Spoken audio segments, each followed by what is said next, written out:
Okay, so now starting with the question number 39. The air is a mixture of a number of gases and the major components are oxygen and nitrogen. तो oxygen approximately 20% होता है और nitrogen is approximately 79% by volume at 298 kelvin. तो water is in equilibrium with air at a pressure of 10 atmosphere.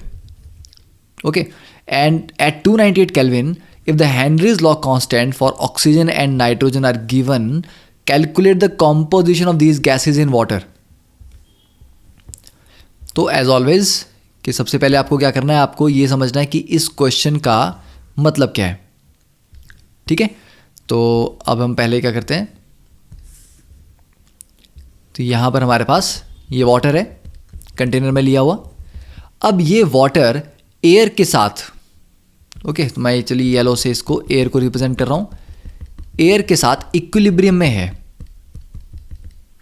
ठीक है, with eight a pressure of 10 atmosphere, मतलब air का जो ये प्रेशर आ रहा है ऊपर से, दिस इज 10 atm.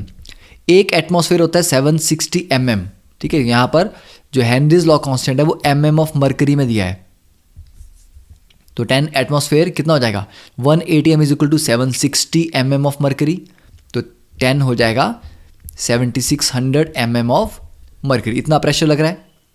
अब ये जो टोटल प्रेशर है, देखो 10 atm तो पूरी एयर की वजह से लग रहा है, पर एयर में 20% ऑक्सीजन है.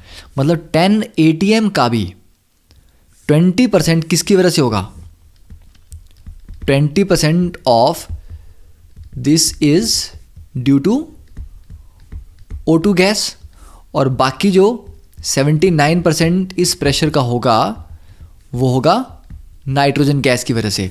तो जब आप हेनरीज लॉ इक्वेशन लिखते हो कि P is equal to KH into x, ये होता है एक पर्टिकुलर गैस के लिए. ठीक है, किसी एक पर्टिकुलर गैस की हम बात कर रहे हैं. तो मान लीजिए हम O2 की बात कर रहे हैं, तो O2 किसकी वजह से डिजॉल्व होगा, एयर के प्रेशर की वजह से डिजॉल्व नहीं होगा. O2 अपने प्रेशर की वजह से होगा कि इस सरफेस पे ऑक्सीजन की गैस कितना प्रेशर लगा रही है, उसके कोरस्पॉन्डिंग O2 डिजॉल्व होगा. फिर इसी सरफेस पे नाइट्रोजन कितना प्रेशर लगा रही है, उसके कोरस्पॉन्डिंग नाइट्रोजन डिजॉल्व होगा.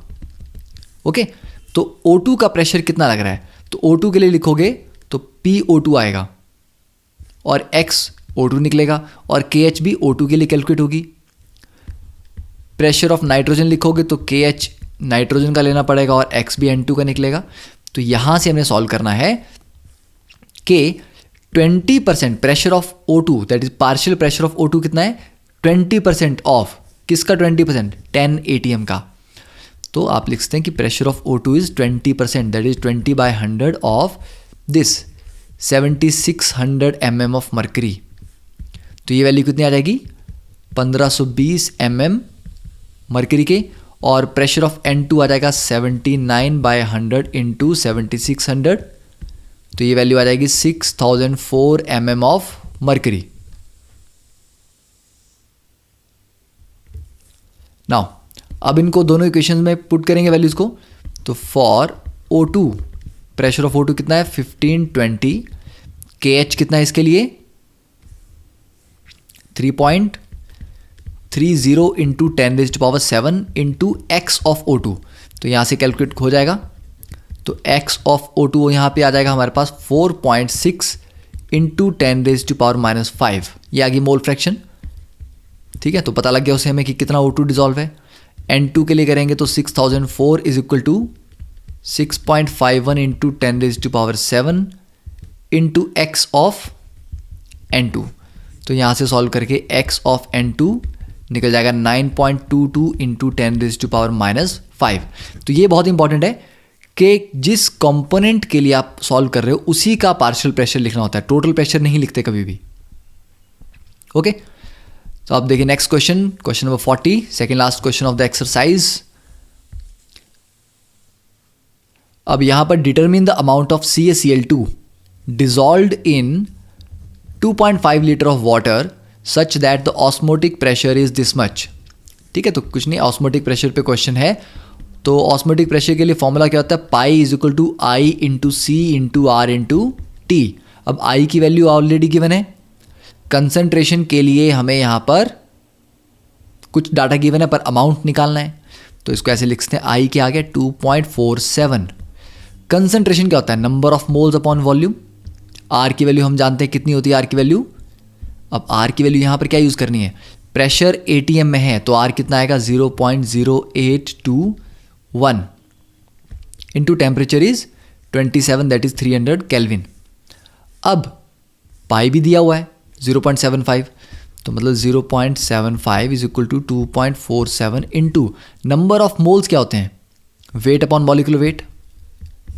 मॉलिक्यूलर वेट CaCl2 का कितना है?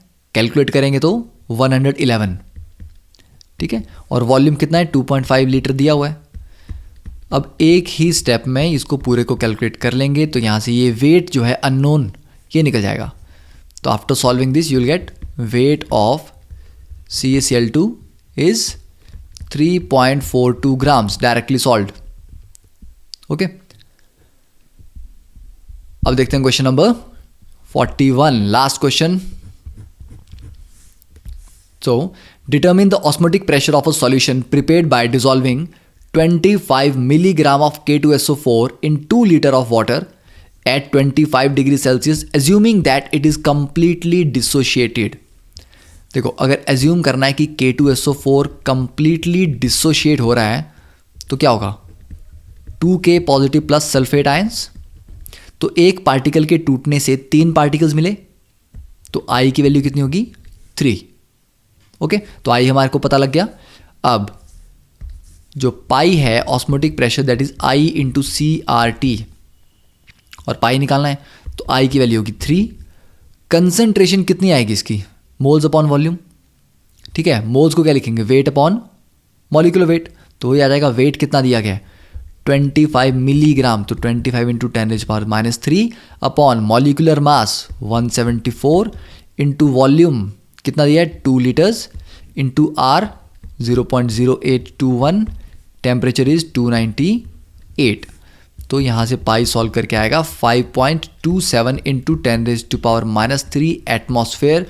सो that completes the chapter. I hope you have learned the basic concept and their application, because in videos lectures का पर्पज़ आपको NCERT के सॉल्यूशन करवाना नहीं है, आपको रियलाइज़ करवाना है कि कॉन्सेप्ट को किस किस प्रॉब्लम में किस तरीके से यूज़ किया जाता है। स्टेटमेंट को पढ़ के आपको कैसे समझना है, उसको विजुलाइज करना है, और फिर आइडेंटिफाई करना है कि गिवन डेटा को अननोन डेटा के साथ किस फॉर्मूले से या किस तरीके से हम रिलेट करके सॉल्व कर सकते हैं।